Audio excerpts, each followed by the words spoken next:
Oi, welcome to another video. As you can probably see from the title, my next adventure's coming up soon. I'm taking on the Cape Wrath Trail. So I thought what I would do, I would go through my loadout for what I'm lumping on my back with me for hopefully around about 2 weeks. Right, I'll start off with what I will say is I've made a couple of changes. I normally do things quite ultralight, but I've sacrificed a little bit of weight this time for a few comforts. I think I'm probably going to need it on this sort of trip. So we'll start with the pack.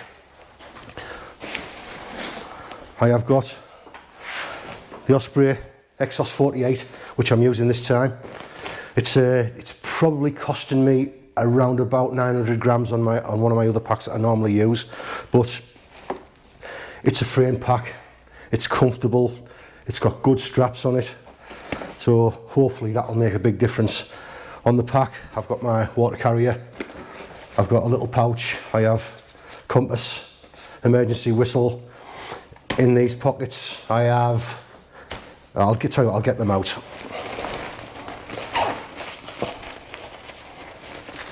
Buff, waterproof coat, which again is lightweight.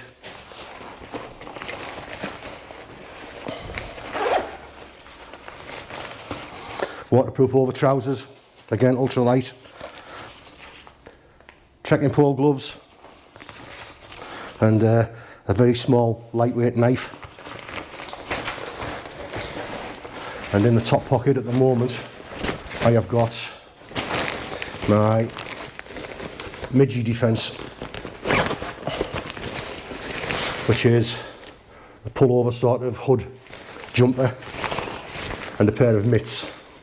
Now, I've been checking reports on various Cape Wrath Trail groups, and at the moment midgies are starting to appear, but not in great numbers, so hopefully there won't be a problem. So, right, what I'll move on to now is I'll start with my tent. Tent is Tarptent Notch Li, which is a DCF Cuban fibre tent. Very lightweight. Off the top of my head, I think it's 578 grams or something like that. I've got the Thermarest Neoair Xlite sleeping pad. I've also stuck in there a lightweight Thermarest sit pad. And in there I have a selection of pegs. Now I have taken the pegs that I normally use, a selection of 6-inch and 9-inch, but I've also stuck in this time my Titan ground anchors. Now a lot of people use the plastic yellow ones, I can't remember the name of them, but I prefer these. Oh, Delta pegs, sorry, they are Delta pegs, but these, I like these, the lighter, the smaller, and they do get a really good hold in decent ground. So that's trying to keep weight down a little bit there, and hopefully I won't need them, but with it being Scotland, the chances are I'm going to need them at some point. Right, I have trekking poles. It's a trekking pole tent, so I do need these anyway, but I always swear by trekking poles when I'm on long distance hikes. They do make a difference. So I'd recommend anyone start using trekking poles when they're doing long distance hiking. Right, next thing, I have got a wash pack. There's toothpaste, toothbrush, small deodorant. I've got a microfiber towel in there to get dried when I get washing a stream or at a campsite or whatever. I have my poop kit, which is a dose of spades and a decomposable or biodegradable toilet roll. Vaseline for the sore bits. I've got smidge to spray on me every day, try and keep the midges off, and hopefully they will help me against the ticks as well. I've got a first aid kit, fully loaded. A couple of black sacks so I can pack out all my rubbish. Cutie Cura, hand sanitizer, and suntan lotion. Can't see we need that in Scotland, but you never know. Right, now this, I'm not taking this with me, but this is a Life Systems anti-mosquito spray. Now what I'm going to do with this, I'm going to pitch the tent in the garden. I'm going to spray the tent with it, the inner and the outer. I'm also going to spray all of my clothes, shoes, everything, because this contains a chemical called permethrin, and it is actually effective against preventing the pickup of ticks. So hopefully that works, because again, like monitoring some of the Cape Wrath groups at the moment, ticks are starting to show. People are starting to pick them up, so they may become a problem. Hopefully that will defend me. Right, next thing, we'll come on to clothing. Right, I'm actually hiking. This is what I'm wearing on the day, first day. I've got a moisture control top. I have a pair of base layer socks, and I have a pair of waterproof socks. I am actually doing this trail with waterproof socks and trail runners rather than boots, because I am going to get soaked. There's absolutely no doubt about that. So boots, once they're wet, I have no chance of drying them. So there's always a chance that my footwear, which is the Ultra Lone Peak 5 trail runners, they are fast drying. So hopefully when I do get a couple of dry stretches, if I do, they will dry out. Now, for the fur, I'm going to try this time. I've got myself a pair of Fjallraven Abisko trekking pants. Now, I know for a fact these things, they're going to make me look like a fat Max Wall. But again, the older people who know who Max Wall is, you young'uns, you'll have to Google him. But again, this is all about trying to keep ticks out. Obviously with it being tight, they're going to be tight around the ankles, and they're going to be tight around the waist. I have trekking undies, and these undies are designed so that they have like a separate strip of material between the tops of the legs and the crotch area, basically to try and prevent chafing, and they do work. They are actually effective. And I've got a Rab zipped fleece mid layer, again moisture wicking. Now this is my spare clothing. In this bag I have another 3 lightweight tops. I have no more trousers, I'm just going with the one pair. I have another pair of waterproof socks, another pair of base layer socks. I have also stuck in a couple of pairs of small lightweight ankle hiking socks, basically for travelling there and travelling home. So I don't want to be travelling on trains with stinky equipment. So now the 3 tops in here means I can rotate them, I can wash them when I get a chance, I can dry them, and that's it. I've also got another spare 3 pairs of hiking undies in there. Right, next, before I go on to that, I'm also going to be wearing my gaiters, Montane gaiters. And again, that's it. It's not really going to deal with some of the deep bogs, but hopefully it'll keep ticks out of the bottom end of my legs. That's what I'm hoping anyway. Right, this is my overnight kit, basically. I've got quite a bit of stuff in here, but we'll go through it.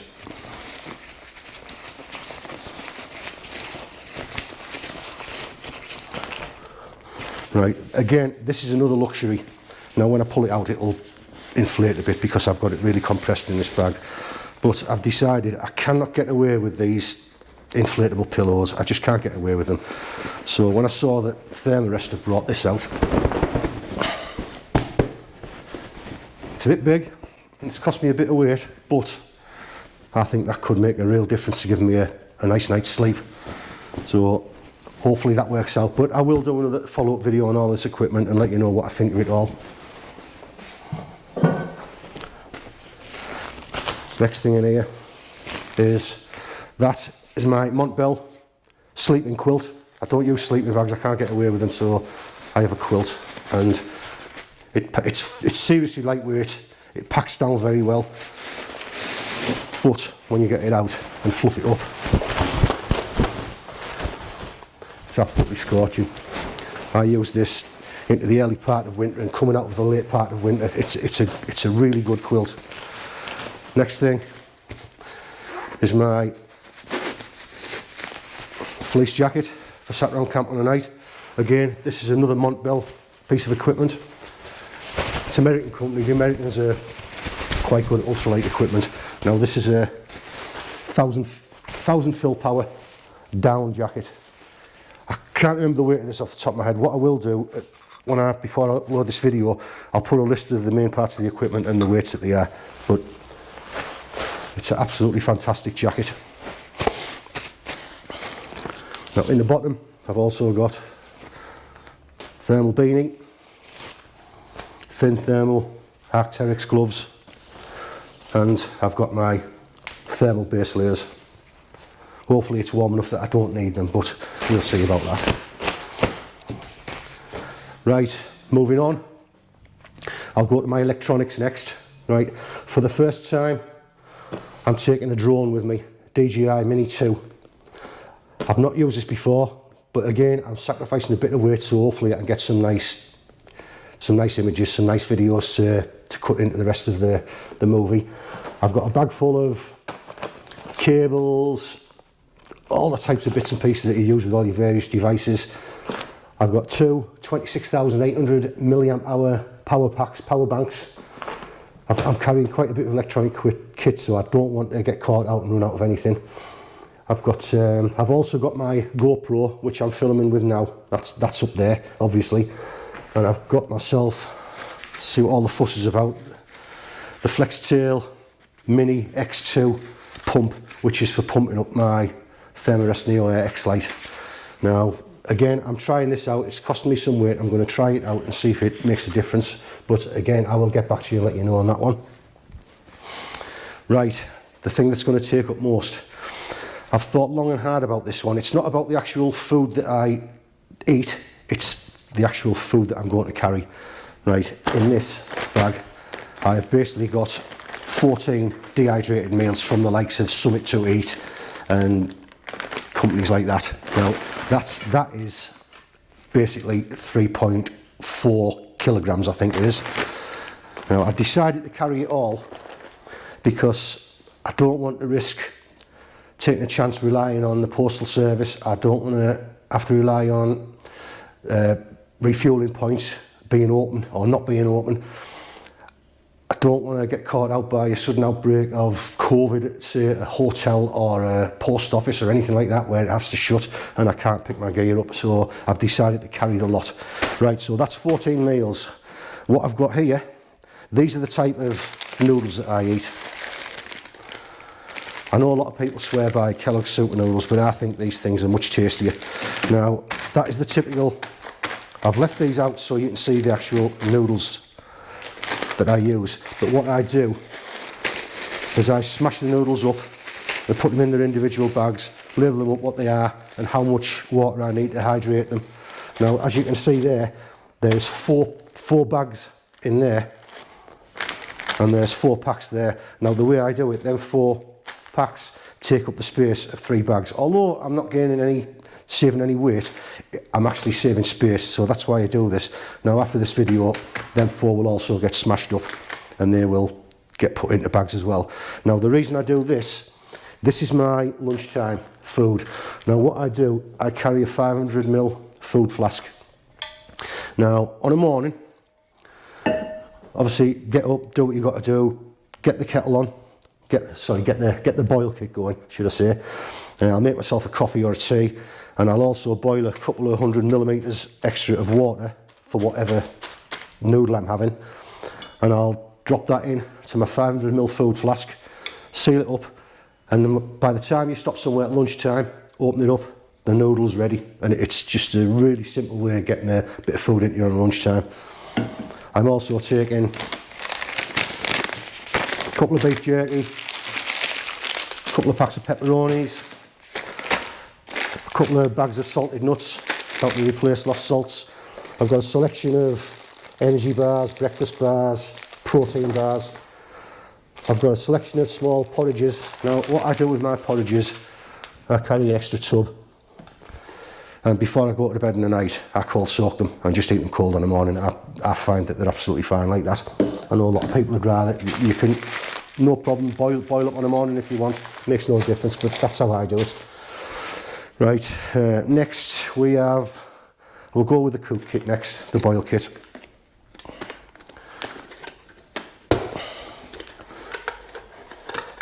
I have a collapsible mug for my brew, and then I have a Toaks 750ml titanium pot. That's what I do all my boiling in. Now, inside it I have a scrubber, sponge scrubber, crammed in there basically to stop everything rattling. I have my small stove, absolutely brilliant, this thing. Really lightweight. Burns nice and fast. Small stand for the gas bottle. And a small gas bottle. Now I am taking 2 of these. The amount of boiling I do, basically I boil in the morning with a coffee and a bit of extra water for my noodles, and I boil for one of my dehydrated meals on the evening. That's the only time I boil. So I'm taking 2, but I do think I will probably get away with 1.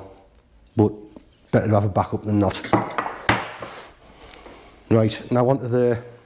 Oh, sorry, before we finish that, that's a bag just full of coffee sachets, tea bags, small white packs of whitener, a few sugars, and obviously a spoon to eat all my food with. Right, on to hydration now. My water filter is the Catadine B3. I'm also taking a 2 litre Knock water bladder. So basically the Catadine 1 litre one that comes with it is going to be a backup.